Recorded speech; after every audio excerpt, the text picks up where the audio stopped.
আজি মাননীয় প্ৰধানমন্ত্ৰী শ্ৰী নৰেন্দ্ৰ মোদী ডাঙৰীয়াই গুৱাহাটীৰ লোকপ্ৰিয় গোপীনাথ বৰদলৈ আন্তৰ্জাতিক বিমানবন্দৰত ভাৰতৰত্ন লোকপ্ৰিয় গোপীনাথ বৰদলৈৰ প্ৰতিমূৰ্তিৰ শুভ উন্মোচন কৰে।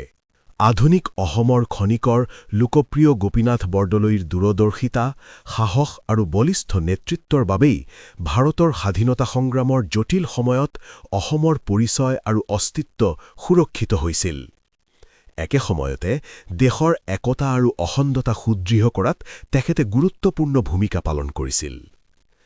যিগৰাকী মহান নেতাই অসমৰ ভৱিষ্যত সুৰক্ষিত কৰিছিল, সেইগৰাকী লোকপ্ৰিয় গোপীনাথ বৰদলৈ এতিয়া ভাৰতৰ দক্ষিণ-পূব এছিয়াৰ দুৱাৰমুখত এক শক্তিশালী প্ৰতীক হিচাপে থিয় হৈ আছে।